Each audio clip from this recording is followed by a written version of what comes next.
Bismillahirrahmanirrahim. Bismillah. Bismillahirrahmanirrahim. Assalamualaikum warahmatullahi wabarakatuh. Alhamdulillahi rabbil alamin. Wa bihi nasta'in ala umuri dunya waddin.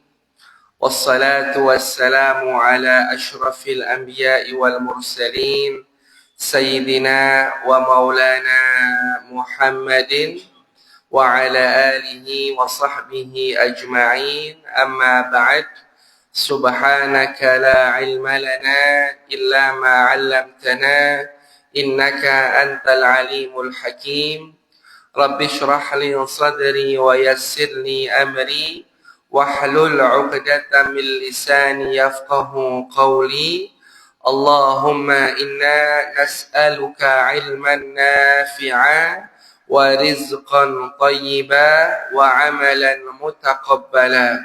Allahumma ya Allah, anugerahkan kepada kami ilmu yang bermanfaat, rezeki yang baik, halal serta barokah, dan izinkanlah untuk menerima amal-amal kami semuanya ya Allah. Amin ya rabbal alamin. Kaum muslimin dan muslimat, para ibu dan bapak, segenap para jemaah Masjid Sirajul Muttaqin, segenap para jamaah Masjid Pelita Sinar Cahaya Orang-orang Bertakwa, yaitu Sirajul Muttaqin. Yang besar tak dihimbau gelar, yang kecil tak disebut nama. Semoga insya Allah semuanya senantiasa dimuliakan oleh Allah Subhanahu wa ta'ala.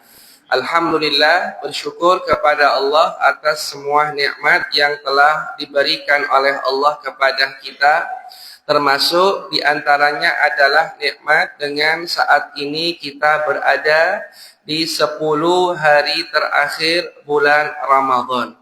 Nikmatnya bukan karena kita akan selesai dari bulan Ramadan.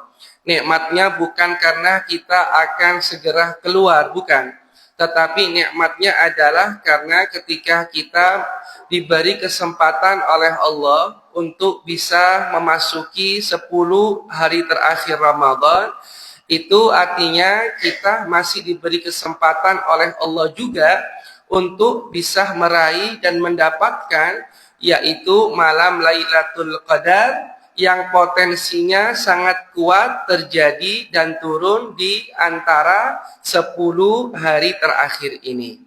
Maka untuk lebih memaksimalkan, untuk lebih meningkatkan semangat kita, di sini kita akan membahas yaitu amalan doa Lailatul Qadar, sekaligus juga menyorot apa yang ada di balik di doa tersebut, yang mana doa ini langsung diajarkan melalui lisan suci, lisan mulia Sayyiduna wa Maulana Muhammad sallallahu alaihi wasallam.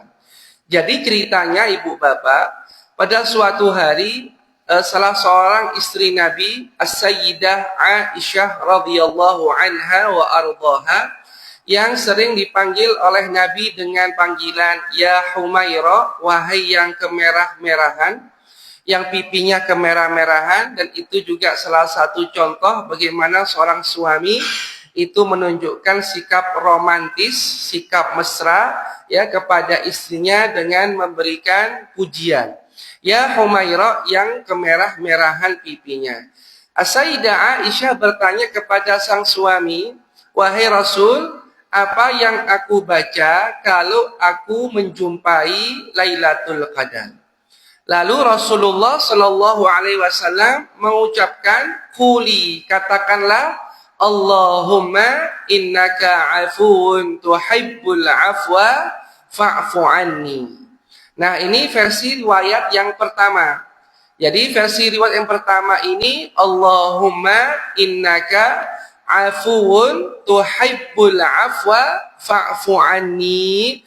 Ini riwayatnya diriwayatkan oleh lima imam ahli hadis kecuali Imam Abu Dawud. Adapun versi riwayat yang kedua, yaitu ada tambahan karimun. Nah, ini bagi ibu bapak yang punya Suzuki Karimun mungkin bisa GR ini ya, barangkali. Karena di situ ada kata karimun. Allahumma innaka afuwun karimun tuhibbul afwa fa'fu anni.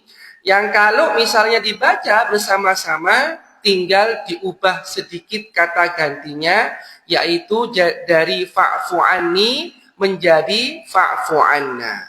Nah, ketika itu As-Sayyidah Aisyah diajari doa yang demikian, yang sekaligus juga doa ini menjadi amalan sunnah untuk dibaca oleh semua umat Rasul Sallallahu Alaihi Wasallam.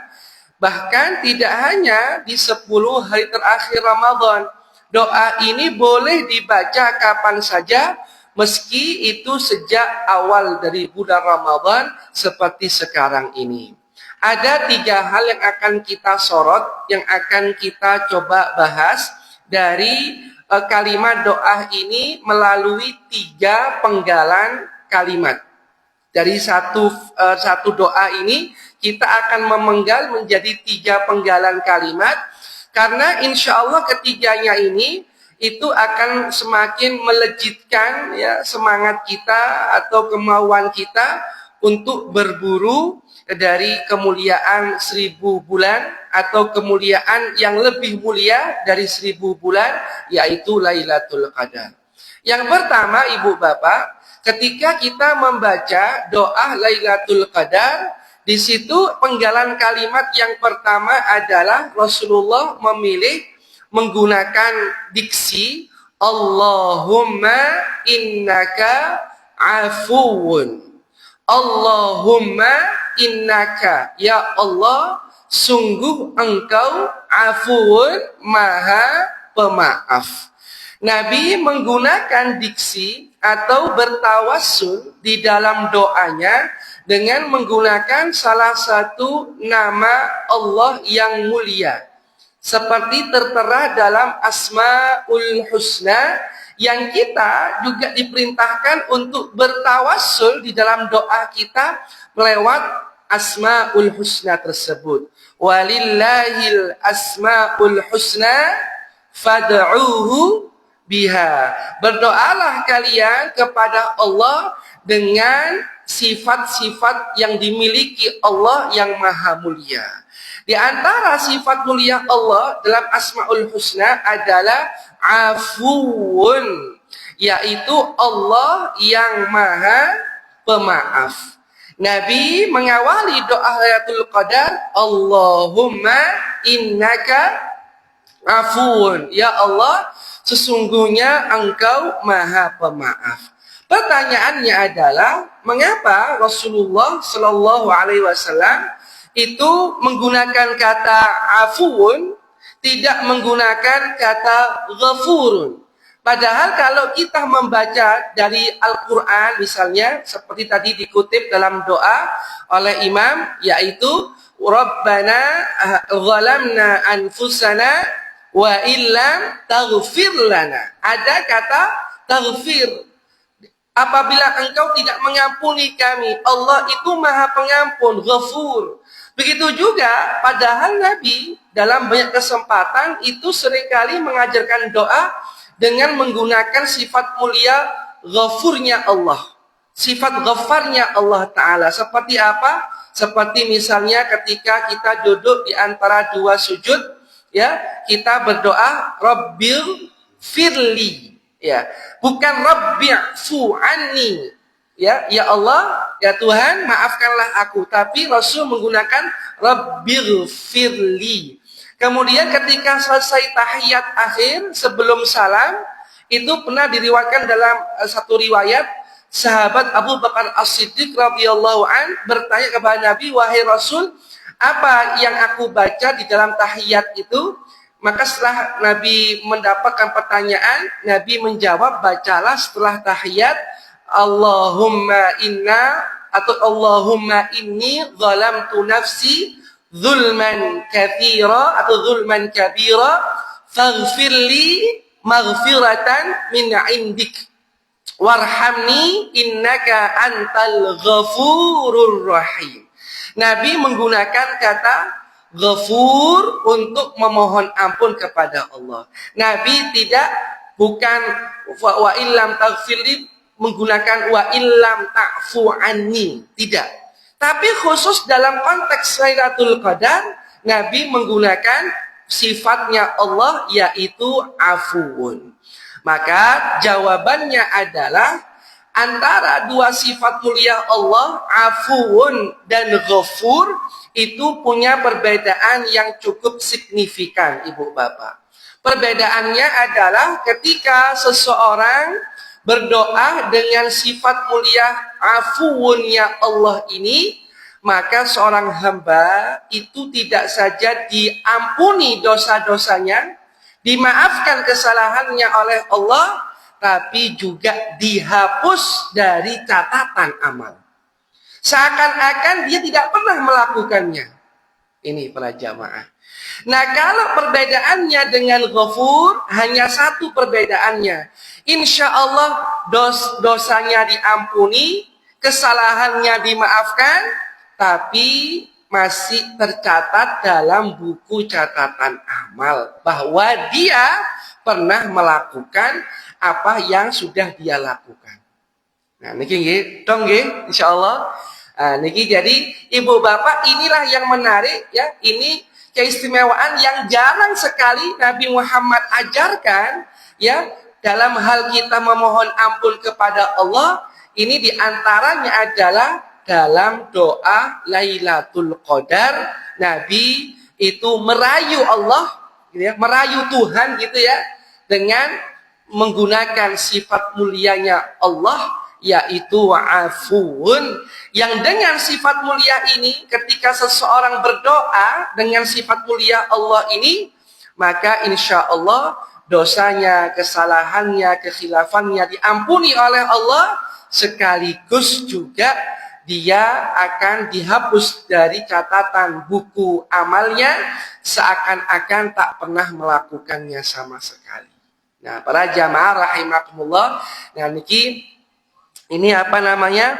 Mungkin kalau digambarkan ya, kalau digambarkan itu seperti SKCK, surat keterangan apa CK-nya itu? Catatan kepolisian, ya kan?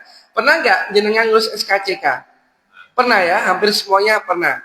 Nah, ngurus di polsek masing-masing, misalnya SKCK. Nah, ini para jamaah, kalau seseorang itu mendapatkan sifat maafnya Allah, ya, maka walaupun dia pernah melakukan sesuatu ketika ngurus SKCK kepada Allah, misalnya ini ya, mohon maaf, maka dia walaupun itu dia akan mendapatkan lembaran putih bahwa dia bersih dari segala tindak tanduk yang negatif karena sudah dihapus dari administrasi atau dari file komputernya, itu sudah dihapus.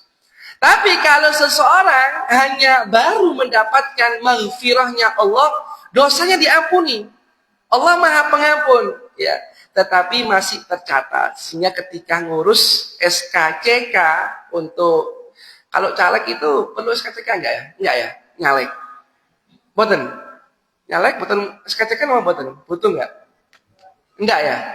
Kayaknya enggak ya. Jadi itu misalnya jenengan putranya atau putrinya atau saudaranya ama kerjaan ya, itu melampirkan SKCK, loh kok ternyata si fulan iki tahu ngoplos pertama ambil pertalet ini misalnya gitu kan ya. Wah, ketemu ini ternyata ya mungkin perusahaan yang dia lamar itu ya mungkin akan berpikir 1.000.000 kali nih. Ya kan, mulai tahun 2018 sampai 2023 misalnya, dia katanya memblending atau apa istilahnya gitu ya, Pertamax dioplos dengan Pertalite tapi dijual sebagai Pertamax seperti itu. Wah, ini muncul SKCK-nya. Wah, jangan sudah. Atau dia pernah itu ngurangi takaran minyak kita, ya kan ya? Pasti ya kalau dia tuh muncul itu SKCK-nya itu. Apalagi nggak jalur sepuro nak Allah dan nggak minta maaf. Ini angelit dosa ambil menungso itu Pak Bu. Ya ini ku beda nih lah ambil Allah lebih gampang. Ambil Allah kita dosa sama Allah, itu kita tobat, istighfar, mohon ampun, nangis berbesmili, selesai. Ya, menyesali tidak mengulang kembali, selesai. Tapi ambil menungso, nangis darah itu belum sah. Saat durungnya mengembalikan haknya. Ya kalau dia nipu minyak kita itu, ditipu dan sebagainya, nipu berapa juta orang itu, saat orang-orang itu. Wis tukune wis kemampuannya kembang kempis, cuma nggak seberapa ya, ditipu luar biasa. Makanya sampai ono sing bilang, iki kita dijajah ambil londo ireng kita ini. Iya kan, ambil bangsa sendiri para jamaah kok tega ngono. Minyak kita kan minyak subsidi. Ya, alhamdulillah kalau jujur saja kalau al-fakir, alhamdulillah. Alhamdulillah nggak maki minyak itu, saya nggak maki. Alhamdulillah. Artinya bukan apa, itu untuk orang-orang yang mungkin kemampuannya barangkali pas-pasan barangkali. Saya pakai minyak yang lain. Ini sudah untuk rakyat kecil, sih dikurangi, dikorupsi, takarani. Ini walaupun dia itu fa'fu anni, ya, peng 1 juta, peng 2 juta, nggak bisa. Harus dia mengembalikan ke kas negara, ke masyarakat yang pernah dia tipu. Ya, berapa juta dia melakukan hal seperti itu, kecurangan seperti itu.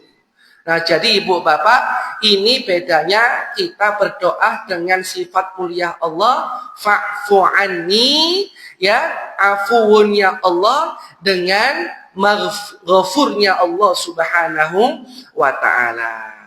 Ini yang pertama. Yang kedua, para jamaah yang dirahmati oleh Allah, yaitu Nabi menggunakan penggalan kalimat yang kedua adalah tuhibbul afwa.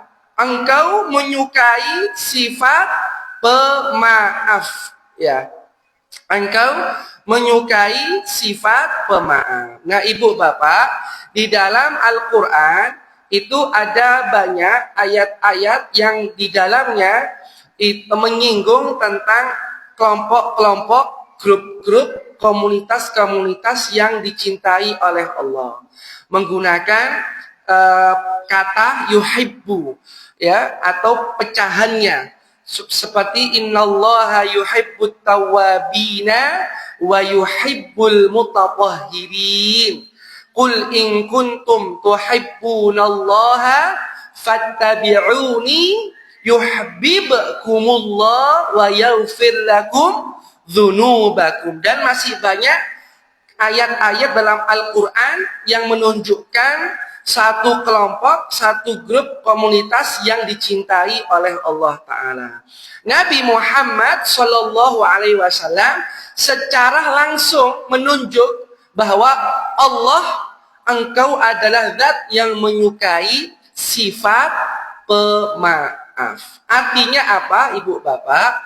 Maksudnya Nabi di sini adalah ketika kita minta maaf kepada Allah, mohon ampun, sudahkah kita meneladani sifat pemaafnya Allah ini dengan menjadi pribadi pemaaf?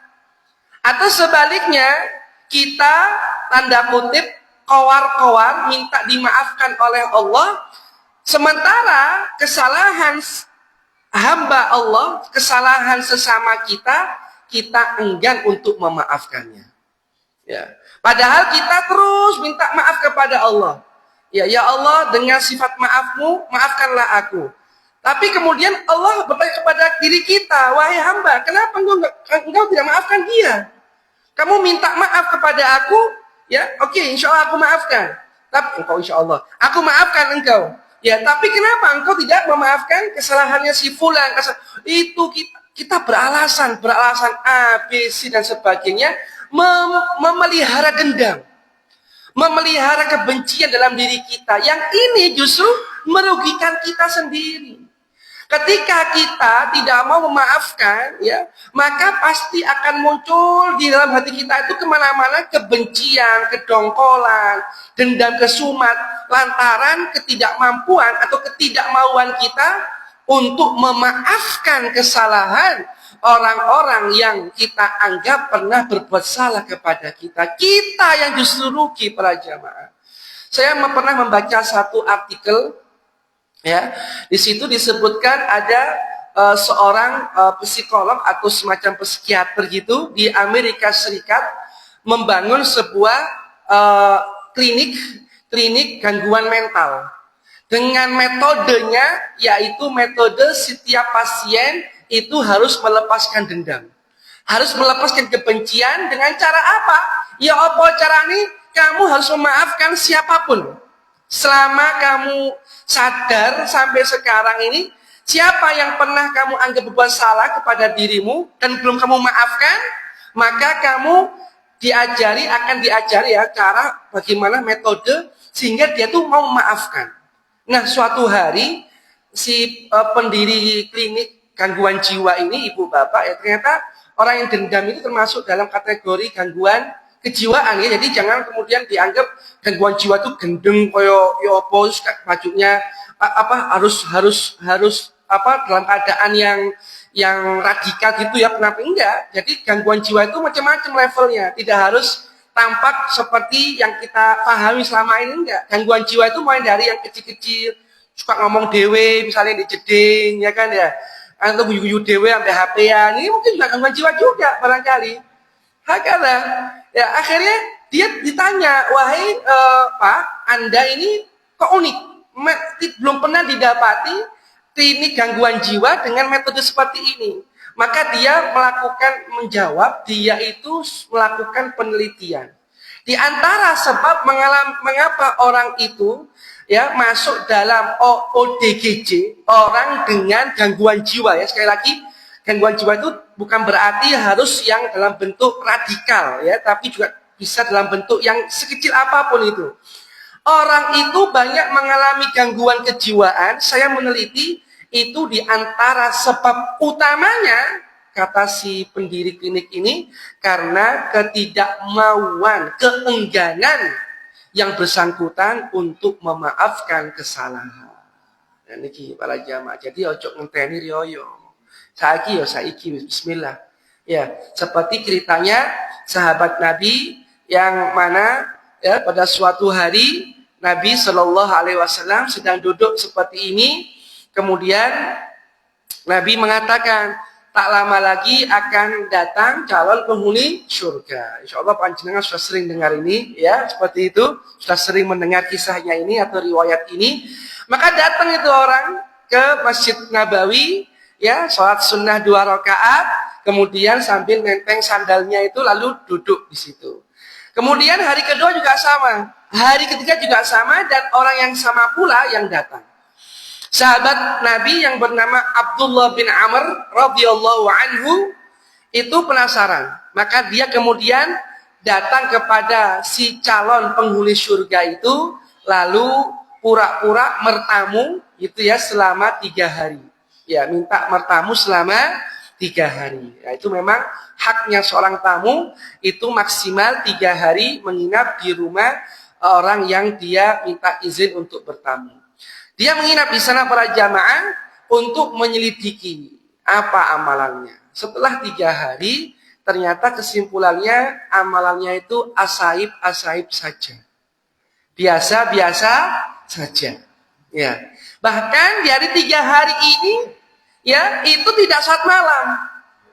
Boten sholat malam. Seperti itu. Jarang sekali dia sholat malamnya. Sholat berjamaahnya tetap, sholat fardu berjamaah di masjid iya. Tapi amal yang lain biasa saja. Sedekah kalau dia pas-pasan kok. Ya, sholat malamnya dia bolong-bolong. Jarang sekali dia di antara 3 hari itu yang dia lihat oleh sahabatnya itu sholat malam. Akhirnya dia pulang. Ketika mau pulang, Abdullah ini bilang, saya ini sebenarnya nginep di sini, pengen roh awak mungkin apa amalani. Tapi tak tahu dulu ya biasa-biasa wae amalan. Saya ingin tahu apa amalan kamu. Kok Nabi mengatakan bahwa Anda ini calon ahli surga. Maka dijawab, demi Allah wahai sahabat Nabi, yang kamu lihat itu ya itu, saya itu ya gitu. Saya enggak dua apa-apa, aku jadi bingung sampai takutnya aku bingung pun jawabnya apa ini. Atau jawab apa, jadi enggak ada apa-apa saya ini. Kata sahabat ini, masa enggak ada sih yang istimewa? Ya, saya enggak ada, cuma saya itu berusaha ya sebelum tidur, 1, membuang kebencian. 2, memaafkan kesalahan. ya, ketika menghilangkan kedengkian. Sehingga saya ini tidur ini ojo sampai 3 penyakit hati ki ono di awakku. Wes ikut tok saya. Jadi saya itu mau tidur, para jamaah, kata sahabat yang calon ahli surga ini, itu dalam keadaan melakukan tazkiyatun nafsi, penyucian jiwa. Ya, qad aflaha man tazakka wa qad khaba man qad aflaha man tazakka wa dzakara isma rabbih fasalla. Dalam Quran surah Asy-Syams, ya, qad aflaha man zakkaha wa qad khaba man dassah. Menyucikan jiwa, ini orang yang beruntung. Mengotori hati, orang yang rugi. Hakata. Maka sahabat Abdullah bin Amr faham. Akhirnya dia paham. Kesimpulannya jangan memelihara kebencian di hati. Misalnya kita merasa dizalimi oleh seseorang, buru-buru kita memaafkan. Hisabnya dia dengan Allah Ta'ala. Hisabnya, perhitungannya dengan Allah. Tapi selama di dunia, ya, saya tidak mau memendam dendam. Nah, para jamaah mosok pantes, ya, kita minta kepada Allah dimaafkan, tapi kitanya tidak meniru sifatnya Allah yang maha pemaaf. Dengan cara mau memaafkan kesalahan di antara orang-orang kita. Allah berfirman, "Khudzil afwa wa'mur bil 'urfi wa a'rid 'anil jahilin." Jadilah pemaaf, khudzil afwa. Jadilah pemaaf, wa'mur bil 'urfi. Perintahlah orang-orang kepada kebaikan, wa a'rid, dan berpalinglah anil jahilin, dari orang-orang yang bodoh. Nah, inilah para jamaah yang dirahmati oleh Allah Subhanahu wa taala, ya, penggalan dari kalimat doa tuhibbul afwa, engkau menyukai sifat pemaaf. Allahumma salli ala sayyidina Muhammad wa ala ali sayyidina Muhammad. Yang terakhir yaitu penggalan kalimat fa'fu anni, maafkanlah kesalahanku, ampunilah dosa-dosaku. Nah, penggalan terakhir dari doa Lailatul Qadar niki adalah puncaknya. Ya, puncaknya. Jadi Ibu Bapak, di sini kita diajari adab berdoa. Ya, kalau kita itu berdoa kepada Allah, ya, niku kita harus menyampaikan proposal dulu. Ya, apa proposalnya? Memuji Allah setinggi-tingginya, sebanyak-banyaknya, sebesar-besarnya, seluas-luasnya. Nih, ya, jadi kalau jangan sampai kita itu, apalagi ormas-ormas niku, ya, yang pas iki njaluk THR poso yo enggak, njaluk THR yo. Ya, sampai ngerusak lagi DKI, ngancem saya jagoannya Bekasi niki, ya. Saya jagoan lu nggak tahu gue ya. Gue ini yang punya kampung sini. Lo ini kerja di sini. Oh, wah gitu kan. Poso ya enggak, tapi njaluk THR. Proposal ini beda dengan kita minta kepada Allah Ta'ala. Ya, kita saja sama manusia atik ngutang, mudah-mudahan kita bisa dihutang ya Pak, ya. Mudah-mudahan punya hutang, Allah mudahkan supaya nggak lali untuk nyaur utangnya dan dimudahkan untuk membayar lunasi hutangnya sebelum kita meninggal dunia. Hakadha, amin ya rabbal alamin. Misalnya kita ini mau ngutang sama seseorang, kita tuh nggak mungkin atik jahat-jahatan. Biasanya ku lek ditagih baru luwih galak yo. Lek atik ngutang gono pasti dengan wajah penuh dengan kemendungan, mendung, wajah yang mendung. Atik hujan wajahnya. Seperti itu. Mata yang berkaca kaca. Hakadha. Atik ngutang itu giliran ditagih atau ditagih, wow, koyo hena gitu kan ya. Hakadha. Tapi para jamaah, kita sama Allah minta itu memuji dulu ya. Pakai apa? Adabnya, proposalnya pakai pujian. Alhamdulillahirabbil alamin. Mau ditambahi mungkin Bapak silakan. alhamdulillah, minimal alhamdulillah. Yang sedang alhamdulillahirabbil alamin. Yang lebih panjang alhamdulillahirabbil alamin hamdan yuwafi ni'amahu wa yukafi'u mazidah. Ya Rabbana lakal hamdu kama yanbaghi li jalali wajhika wa 'azimi sultanika. Subhanaka la nuhsi thana'an 'alaika anta kama athnaita 'ala nafsika falakal hamdu hatta tarda walakal hamdu idza radita walakal hamdu qabla ridha walakal hamdu ba'da ridha. Nah, ini contohnya ya, contoh kalimat proposal dalam yang isinya adalah puji-pujian kepada Allah ya. Jadi terkadang kita manusia itu acap kali lepas memuji ya, sering memuji orang itu dengan lepas dengan gampang. Masya Allah, ini luar biasa, orang hebat dia ini ya. Dia bisa menciptakan karya yang bermanfaat untuk masyarakat ya. Tapi lupa untuk terlebih dahulu memuji Allah. Masya Allah, tabarakallah.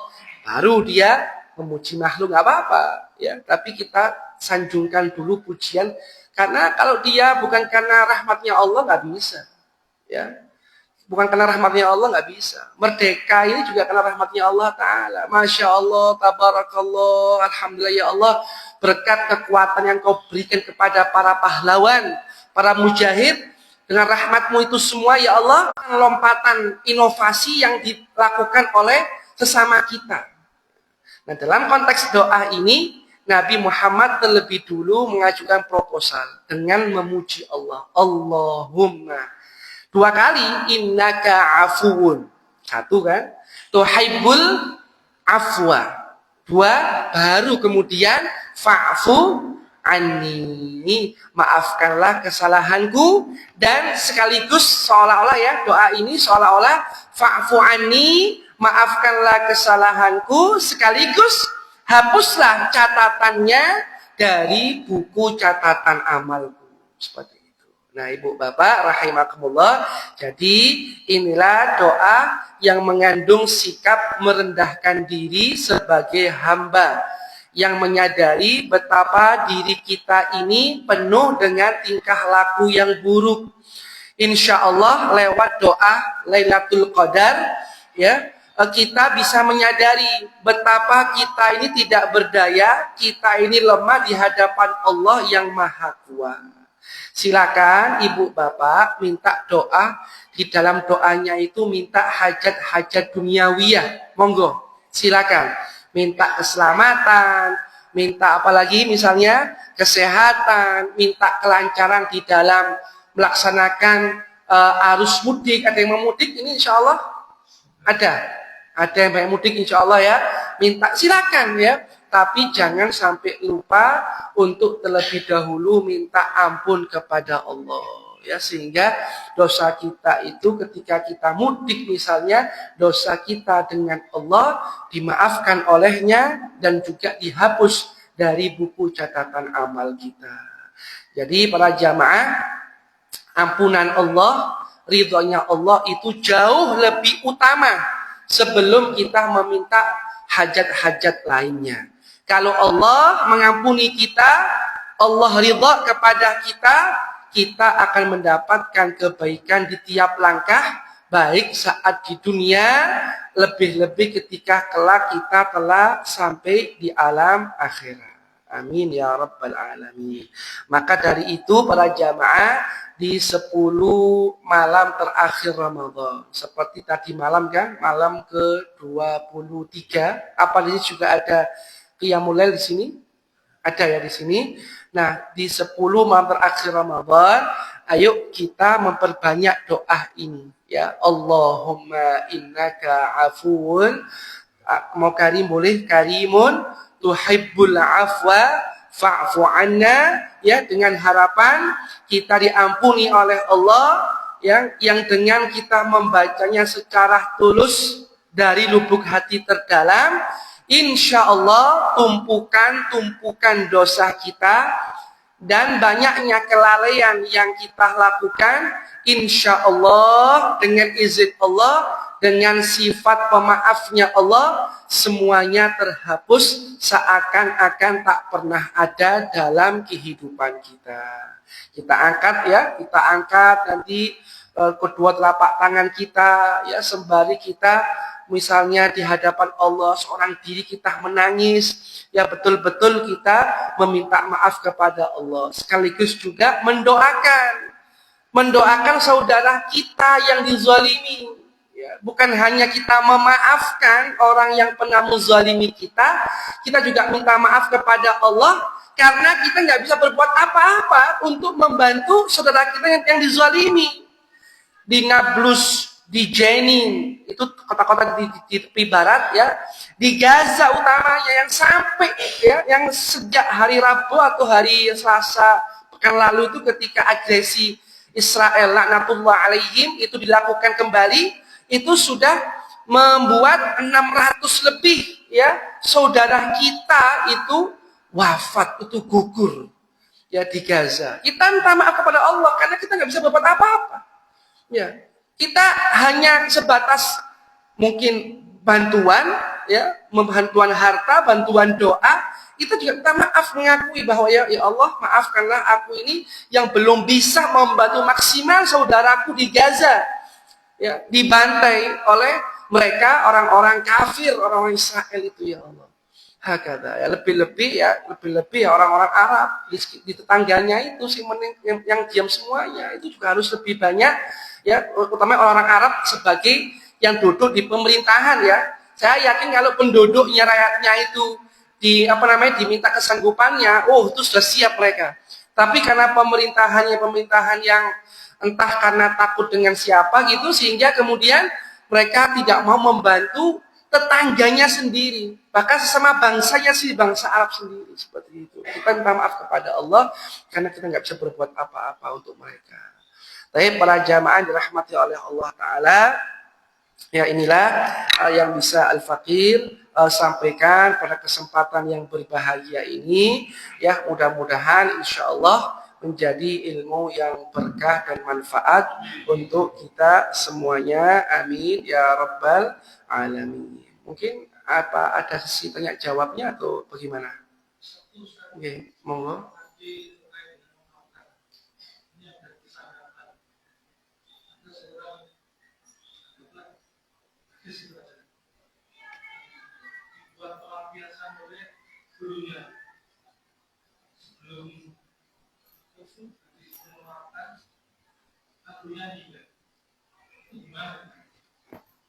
Iya. Oke, terima.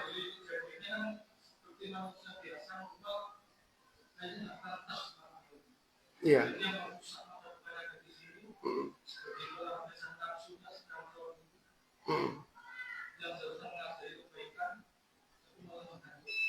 Iya. Ya, terima kasih ya. Jadi itu memang kesalahan antara dia dengan Allah terkait tentang melakukan perzinaan. Yang dalam Islam ya, perzinaan itu apabila dilakukan oleh orang yang pernah menikah. Maksudnya menikah, yang sudah menikah atau pernah menikah, maka dia itu dihukum dengan hukuman rajam. Seperti itu. Nah, itu yang pertama. Yang kedua, karena di kita itu kan bukan menggunakan hukum Islam. Di sini ada undang-undangnya tersendiri, ya dia harus menjalankan hukuman tersebut. Ya.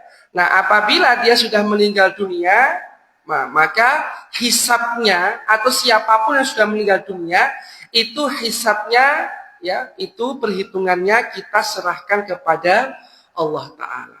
Ya, kalaupun dia nggak mau memaafkan, ya bukan berarti kan dia itu berarti salah memaafkan, tidak. Ya, di sini dia sebagai korbannya, seperti dia nggak mau memaafkan karena sudah merusak masa depannya.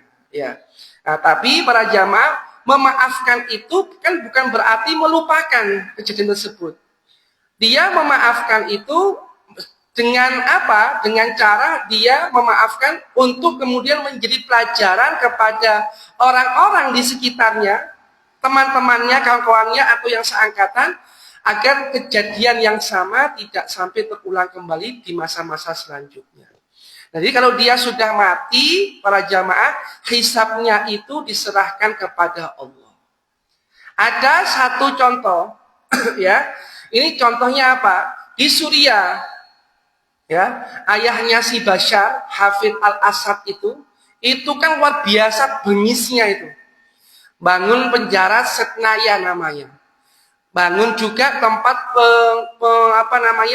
penyiksaan tahanan itu untuk menggepengkan. Gepengkan di sini, gepengkan itu apa? Menggepengkan apa di sini? Makanan. Niki manusia digepengkan, Pak. Supaya apa? Gampang dibuang jasadnya. Penjara Setnaya itu. Ya, mati dia. Si Hafid ini mati dilanjutkan oleh anaknya Bashar. Bashar terjungkal. Ya kan? Bashar terjungkal kabur ke Rusia. Nah, Hafid ini punya kuburan, dia mati di satu kuburan, dikuburkan di satu kuburan, ya di mana saya lupa di daerah mana itu, di Suriah pokoknya. Terus para pejuang revolusi itu ada yang datang, ya itu saya video di YouTube, ya dia datang kemudian menyalakan api di atas kuburannya itu, terus dia injek, dia ucapkan sumpah serapah di situ. Ada pro kontra, ada yang mendukung karena luar biasa, emang kejamnya luar biasa. Apa yang kita tidak pikirkan kok ono menungso kejem kayak ini, itu ada, itu terjadi. Ya kayak itu manusia badannya digepengkan, dikasih air keras, jasadnya supaya hancur, nggak ada lagi sisa-sisanya. Itu terjadi, Pak, terjadi di sana. Ya mungkin kita mau sono menungso sekejam iku, ambek hewan kita nggak tega, itu terjadi di sana.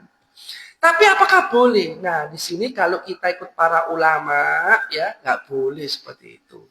Ya, diinjek-injek kuburannya terus dinyalakan api. Memang kuburannya itu besar, bukan kuburan kayak di sini, Pak. Kuburan itu dari marmer gitu ya, jadi marmer, terus mewah kayak rumah ijen itu, rumahnya itu, kuburannya itu. Ya, patung-patungnya dihancurkan semua. Itu para jamaah. Nah, apakah boleh? Kalau kita para ulama ya nggak boleh. Sudah, dia selesai. Ya, hisabnya dia dengan Allah Ta'ala. Udhkuru mahasina mautakum wa kufu an nasawihim, kata Nabi. Sebutkanlah kebaikan-kebaikan orang yang mati dari kalian dan tahan dari menyebut dan membongkar kejelekannya. Kalau yang mati, sudah. Dia mati, urusan dia dengan Allah itu lebih berat lagi, Pak. Lebih berat lagi, apalagi sampai merusak masa depannya orang. Seperti itu. Tapi para jamaah, ya, kalau tolong disampaikan ya, ini barangkali perlu ke psikolog juga, ke psikiater. Saya bukan psikolog ya, saya bukan psikiater, ya, dengan kalau terus-terusan dia korban ini, ya, terus-terusan dia itu memikirkan, ya, itu bisa merusak kesehatan mentalnya juga, gitu loh. Memaafkan itu bukan berarti kita tuh lemah. Memaafkan itu untuk kesehatan mental kita. Artinya apa? Berdamai dengan masa lalu. Tapi kita kemudian nggak melupakan, enggak. Tetap nanti di akhirat aku tuntut. Ya. Tapi saya nggak mau sakit. Saya ini mau sehat. Masa depanku masih panjang. Gitu kan? Dia mungkin akan berkeluarga. Dia mungkin akan bekerja. Dia mungkin orang tuanya akan meninggal suatu saat sehingga dia itu harus mandiri juga. Kapan saya akan bangkit kalau saya kemudian terkurung dalam masa lalu yang saya terus penuh dengan kebencian dan penuh dengan perasaan dendam. Nah, itu barangkali lebih kepada psikologis ya, sehingga perlu datang ke psikolog atau pendamping kesehatan mental yang bisa kita percaya seperti itu. Ya, saya rasa seperti itu aja jawabannya. Monggo, barangkali ada yang lain. Ibu-ibu mungkin ada yang mau diutarakan. Fadhal, ada yang mau bertanya para jamaah? Ibu-ibu ada? Sampun, durung takok iki. Kok wis sampun? Alhamdulillah, enggak ada Pak ya? Alhamdulillah. Baik para jamaah, Ibu Bapak, ini rahmati oleh Allah Ta'ala. Ini kalau boleh tahu di live di YouTube atau di mana? Di YouTube ada. Di YouTube-nya apa namanya? Oh, sama lagi. Oke, oke. Nah, saya pengen tak cari di itu, di mana di YouTube nanti. Baik ya, terima kasih Ibu Bapak atas perhatiannya. Panjenengan Ibu Bapak sudah subscribe, sudah ngikutin ini. Sampun nggih, ya. Subscribe dan bunyikan loncengnya. Lah nggih, saya setuju niki, ya. Kita mungkin belum bisa kontribusi dakwah secara langsung atau apa, tapi jenengan sakit berdakwah lewat apa? Jempol kali kuota. Lho ini saya setuju niki, saya niki dakwah niki sangat luas sekali sehingga tidak harus dakwah itu lewat ceramah enggak, ya. Dakwah itu bisa dengan hal, dengan teladan, ya, dengan perbuatan seperti apa? Jempol ini. Jadi jempolnya ini dipakai dan di-share. Ya, bukan karena saya yang bukan karena hari ini jadwal saya bukan ya, bukan. Tapi siapapun yang ngisi pengajian kan ada grupnya nih kan, ada grup kan. Kan nanti kan di-share di grup ini kan, linknya kan. Nah, jenengan share malih, Pak. Pen grup-grupnya jenengan itu, yang lain-lain itu. Bukan karena saya loh, Pak, bukan karena saya yang jadwal, bukan terus kayak aku bilang enggak. Siapapun pas jadwalnya pengajian di-share gitu loh. Jadi kita tuh sama-sama merampaikan dunia dengan dakwah seperti itu. Dan luar biasa, insya Allah dampaknya. Siapa yang tahu mungkin di antara orang-orang yang grup yang kita share di grupnya itu ternyata ada yang dapat hidayah, mungkin dia dulunya belum maksimal, terus dia dengar pengajian tentang tobat, tentang akhirnya dia itu bertobat kepada Allah, dulunya dia khomer, terus dia nggak mau khomeran, berkat jenengan nge-share, dapat pahala jenengan. Hakala. Jadi jangan meremehkan jempol untuk ngelitis, ya, ngelitis nge-share kebaikan dakwah seperti ini. Jadi jangan lupa like, subscribe, and share, ya, gitu ya. Like, subscribe, dan share, bunyikan loncengnya. Ini kita kasih contoh tutorialnya, Pak, ya. Kasih contoh tutorialnya. Aku ya penasaran juga cinti itu nih. Sirojul pakai itu enggak pakai spasi enggak? Pakai spasi mut. Sirojul Muttaqin Malang. Nah, niki. Masjid Sirojul. Nah, ini muncul. Ayo, ini saya juga subscribe juga sama, saya juga subscribe. Ayo saya mendukung, saya subscribe ini ya. Kenapa? Oh iya, si 60 iki ya. Loh, ini kapan ini di Oh, baru kemarin 25 Desember 2024. Oh, alhamdulillah. Ya. Oh, tapi ini bukan live ya, bukan live ya? Bukan. Belum. Halus 50 subscriber, betul, betul. Iya, berarti belum bisa ya. Jadi direkam dulu, nanti baru dimasukkan ke YouTube gitu ya. Live-nya bisa. Enggak, maksudnya nanti dimasukkan ke ini juga nanti. Oh, iya, iya. Baik, Ibu Bapak, ayo iki jumlahnya piro iki masuk sik 20 iki. Iya. Berarti sih akeh sing durung subscribe iki. Padahal cewek kabeh duwe HP, enggak mungkin enggak duwe HP. Enggak mungkin, enggak yakin aku duwe HP. Wong anak duwe HP kok. Wis mari iki. Monggo Ibu Bapak, nggih. Tolong, ayo subscribe ya, subscribe. Saya dulu juga sama, ada masjid apa Ali Mustafa Gang Gadang Gang 4 itu juga sama. Dia waktu itu minta dia mau live tapi belum, itu saya bantu juga waktu itu untuk saya share, saya katakan mohon ini bantuannya untuk subscriber gitu ya. Akhirnya setelah banyak itu baru bisa live seperti itu. Ya, live streaming itu. Ya. Jadi monggo Ibu Bapak, saya sudah subscribe, monggo jenengan yang belum, anak-anaknya juga diajak seperti itu untuk jadi subscriber seperti itu supaya bisa live untuk ditayangkan dalam tiap pengajian. Ya, terima kasih Ibu Bapak atas perhatian panjenengan, atas kehadirannya, dan saya tadi mohon maaf saya tadi itu bingung ya karena tadi itu ada yang ditutup gerbangnya itu tadi itu. Ngikutin ini saya gang 2 ya, tapi ditutup ya, gang 2 ditutup akhirnya tadi saya lupa juga jalannya itu agak lupa arahnya gitu, jadi saya pakai itu, akhirnya saya terlambat datang ke Masjid Syi'tul Muttaqin ini. Terima kasih atas perhatian panjenengan. Mohon maaf kalau ada hal yang kurang berkenan, dan insya Allah kita jumpa lagi dalam keadaan sehat walafiat. Kita ucapkan juga minal aidin wal faizin, taqabbalallah minna wa minkum, taqabbal ya karim. ya. Insya Allah lebarannya tak lama lagi. Yang kata Menteri Agama, kemungkinan kita lebarannya sama insya Allah bareng-bareng, yaitu tanggal 31 ya, kata Menteri Agama. Tapi tetap kita menunggu pengumuman resmi dari pemerintah insya Allah. Terima kasih. Subhanakallahumma wa bihamdika asyhadu an la ilaha illa anta astaghfiruka wa atubu ilaik. Rabbana taqabbal minna wa qabalna bisirril Fatihah. A'udzu billahi minasyaitonir rajim. Bismillahirrahmanirrahim.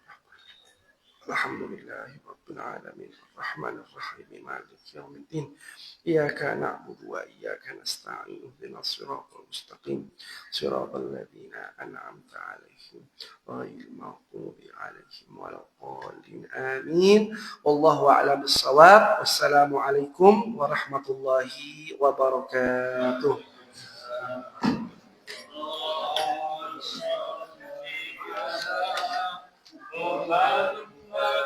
Ya Rabbi sholli alaihi wasallim. Allahumma sholli ala Muhammad. Ya Rabbi sholli alaihi wasallim. Allahumma sholli ala Muhammad. Ya Rabbi sholli alaihi wasallim. Allahumma sholli ala Muhammad. Ya Rabbi sholli alaihi wasallim. Allahumma sholli ala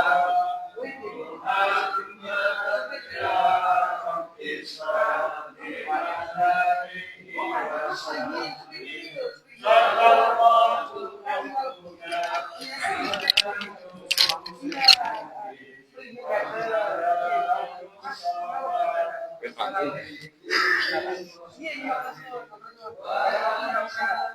Sallallahu